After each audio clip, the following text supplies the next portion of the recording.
Cantar sua música favorita sem gritar fazendo careta? Ir no show da banda que você ama e não chorar pra não ficar com linhas de expressão? Ah, com tantas coisas pra viver na vida, viver se preocupando com linhas de expressão ou flacidez não deveria ser uma delas. Conheça Liftera, tratamento tecnológico que previne e reduz linhas e flacidez da pele de todo o corpo. A inteligência está na sua pele e nas suas escolhas. Escolha Liftera. Today's episode is brought to you by SalesCred Pro, the strategic resource for B2B sales that fortifies your credibility and accelerates the trust building needed for building successful business relationships. Get your free 7-day trial now at salescred.com/PRO. Welcome to the Manage Smarter podcast with hosts C. Lee Smith and Audrey Strong. We're glad you're here for discussions on new ways to manage smarter, hire, develop, and retain talent, improve results, and propel team performance to new heights. This is the Manage Smarter podcast. Our guest today, Lee, says there's a difference between a sage brain and a saboteur brain. I love both those terms, but I want to know what they are, don't you? Oh, absolutely. And I think we've all seen it. We just didn't know what labels to apply to it or how to identify it, beforehand. Unfortunately, we can identify it, once damage has already been done, but the power lies in being able to identify that before it gets to be a problem. Yeah, I think we all like to say we're sage, but we probably are really saboteur and just don't know it. So she's going to explain that to us today. Welcome to Manage Smarter, everyone. I'm Audrey Strong, Vice President of Communications here at Sales Fuel. And I'm C. Lee Smith. I'm the CEO and founder of Sales Fuel. And oh, what a guest we have today. Wendy Swire is here. She brings more than 20 years of expertise in executive and leadership coaching, organizational change management, and leadership consulting. She works with Fortune 50 senior executives as well as governmental and international organizations as well, specializing in teaching techniques for the rewiring of the brain to provide increased adaptability, resiliency, and cognitive fitness. Fantastic. Her background as a former Wall Street banker and training as a diplomat makes her uniquely qualified to coach a diverse list of clients, including global audiences and leaders at all levels. We are very fortunate to have 20 minutes with you today, Wendy. Thank you for coming. Thank you, Audrey and Lee. I'm delighted to be here. It's a real privilege. And I also, as I was saying to you all, I come from a family of people in sales. And so it is a world and an audience that I greatly appreciate. Thank you for being here, for having me. That's great. All right. So sage versus saboteur. Go ahead and lay it on us, because that's... Absolutely. So what I like to tell my clients, the most important conversation you're going to have today is the conversation. It's not with your clients. It's not with the people you're trying to sell to. It's not even the conversation you're going to have with your family at dinner tonight.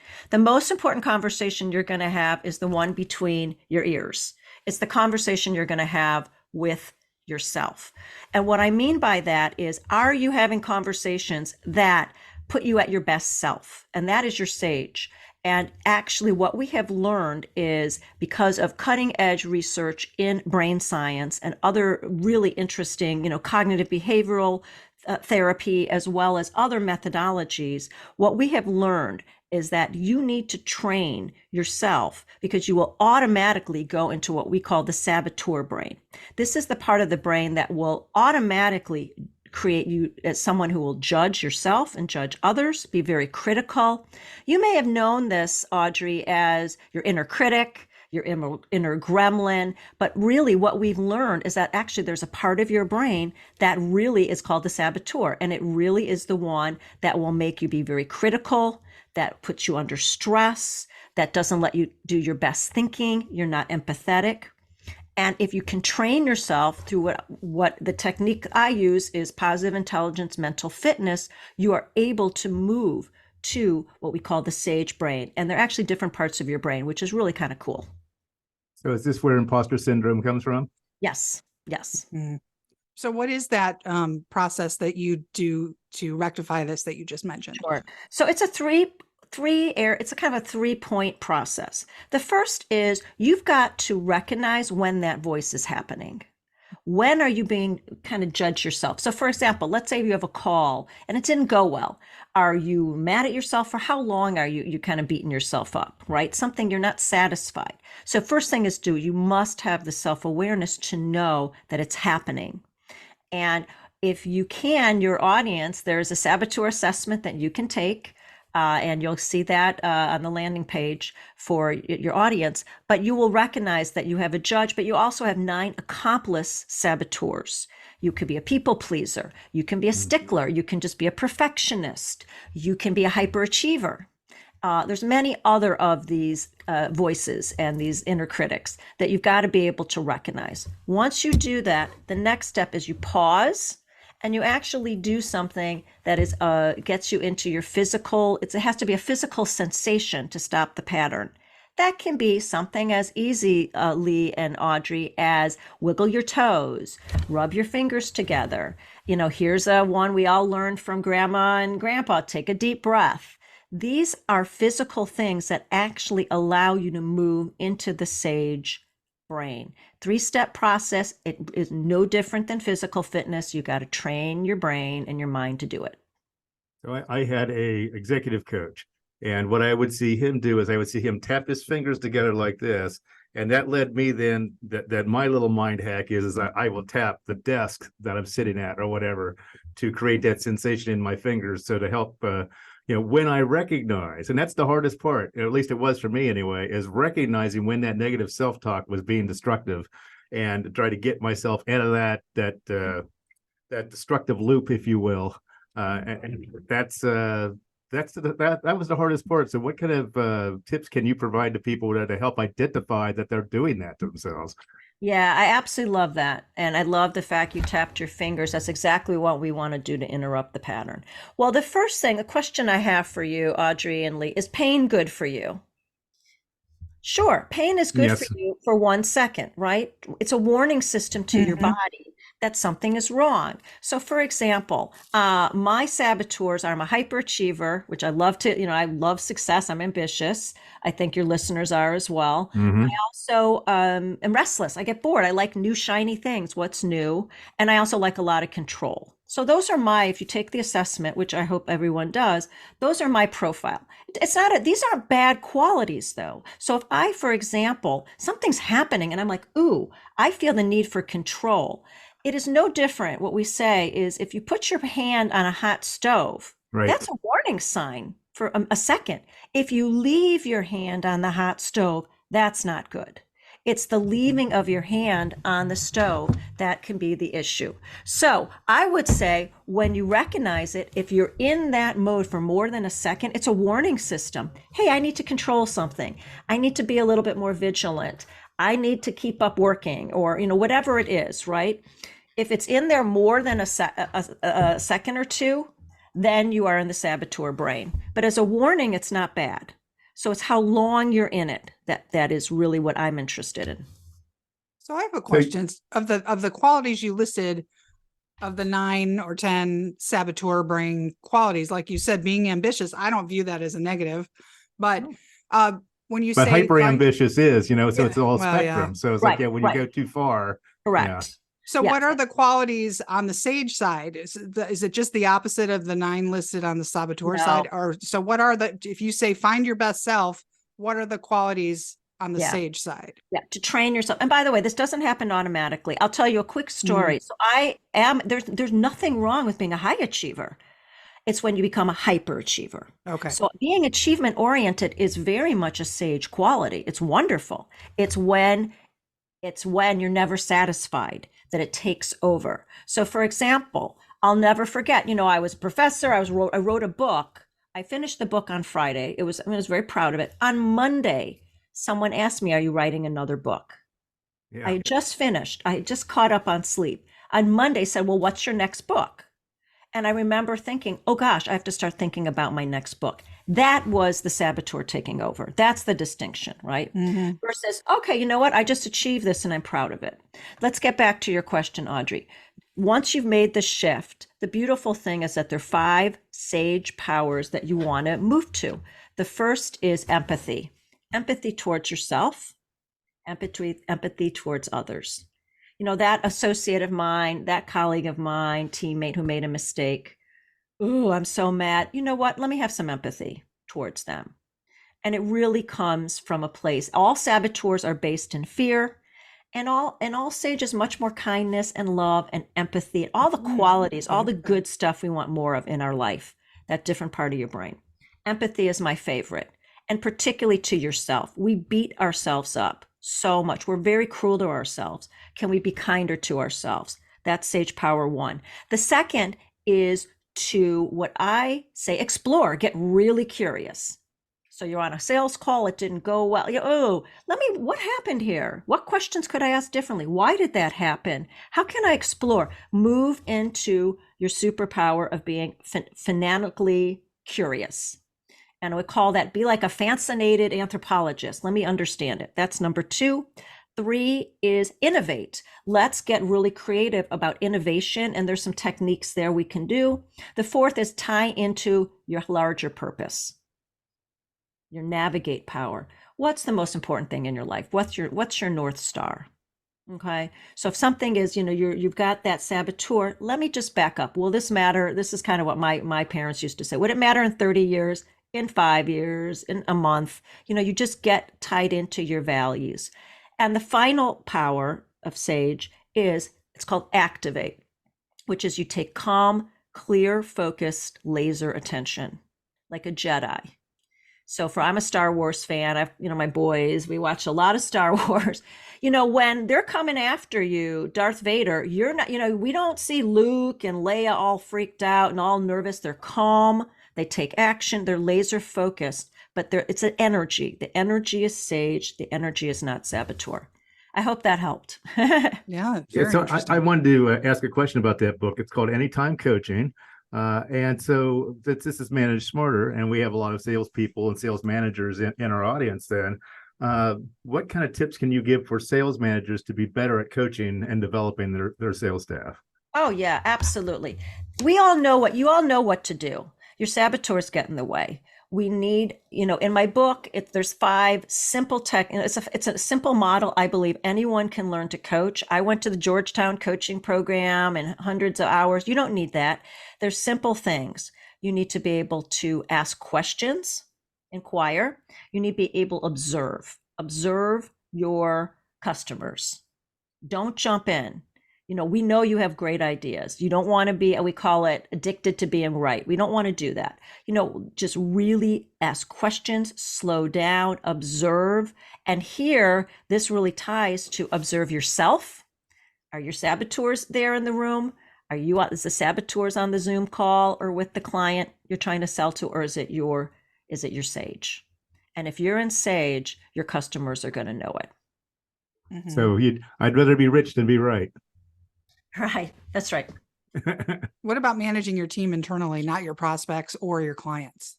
Well, it's no different, right? I mean, For me, people are people. Okay. People are people. And that internal team, we start with, how are you doing? How do you feel about them? All right. And in the book, I tell the story of the turnaround manager. I mean, I did research and interviews. My co-author and I did interviews for the book. And we interviewed what we call these wonderful managers and leaders. And many were in sales, but they didn't call themselves coaches, but they were doing like coach-like behavior. And what happened is, let's say there was an employee that was on the team, not doing well, not meeting quota. People are just kind of dismissing them. A new manager would come in and didn't know any of the background, didn't have those prejudices, didn't have those biases, nor did they have saboteur. They weren't judging the person. And like, oh, let's look at your skills. What are you good at? How do you like to sell? And they saw they could bring out the best in the person because they observed with a fresh set of eyes. And that's really the key. It's the fresh set of eyes, which is Sage, explore, power. Is it possible to use these techniques to change a situation where you've been pigeonholed by your boss as a certain type or person and demonstrate that you are self-improving? Because like you said, if somebody who comes in that's new sees you, they have no, but we do that to staff people sometimes. I think this person's like this. Well, and also then from a manager standpoint, it's like, I don't want to just be a sales manager. I want to be a vice president. I want to be a regional sales manager, or I want to be in the C-suite someday. And I'm like that. So, how do I help the people that are currently in the C-suite see me differently than how they currently see me? Yeah, I think being a manager is the way we managed before doesn't work with in today's workforce. I think people are looking for, I mean, let's go back to your question. Can you manage up, essentially? Right. Right. How do you manage up? Yes. Which is a whole topic. We can have another conversation about techniques to manage up. First of all, I would say using the mental fitness method, let's have some empathy towards yourself and towards that manager. Okay, let's start there. Let's go into pure curiosity, to the manager. And really, you start with yourself looking at the situation. It may not be the right position for you. You might need to move, but how do you show up differently? What are the patterns that are getting you stuck? You're probably stuck in a saboteur. Most people want to be in Sage, but it doesn't happen overnight. You got to train it. I want your listeners, I want you all to think about, we know about going to the gym to build muscles. It's no different. You have to build your mental fitness muscles.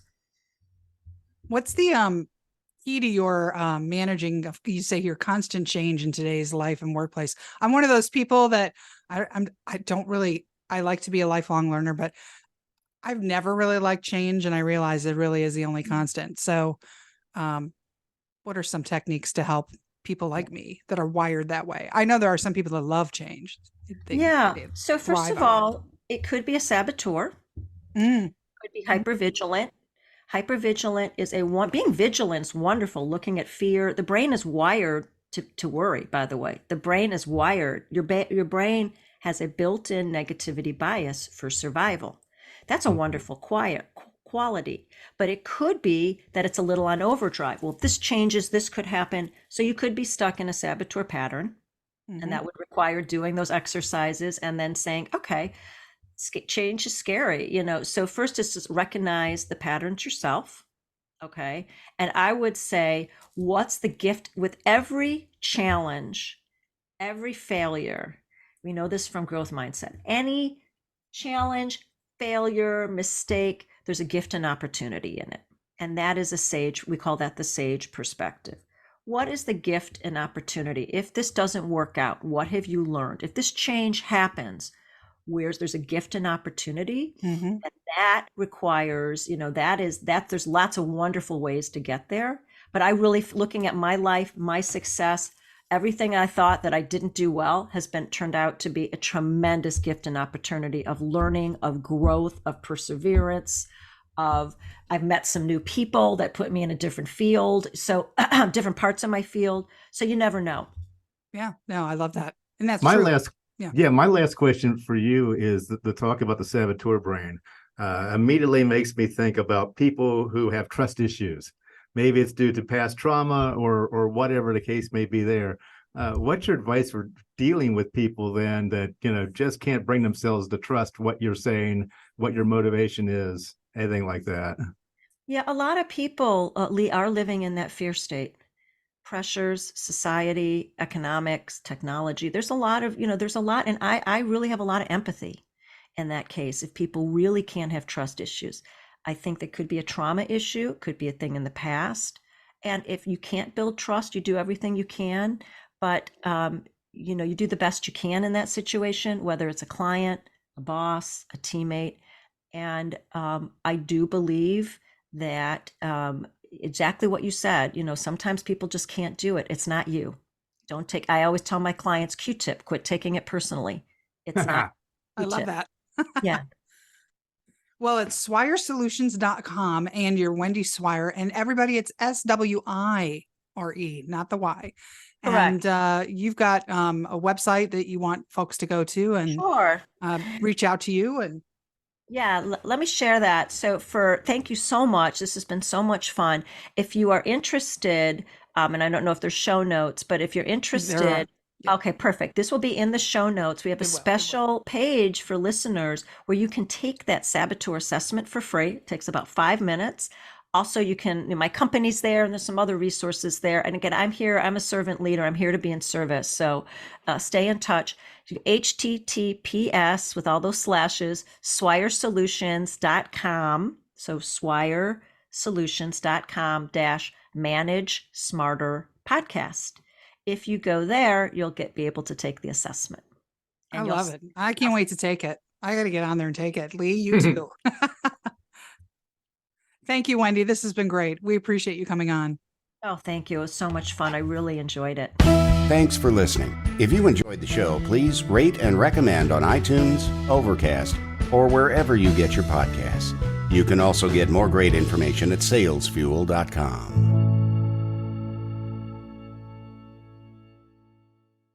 This podcast is a part of the C-Suite Radio Network.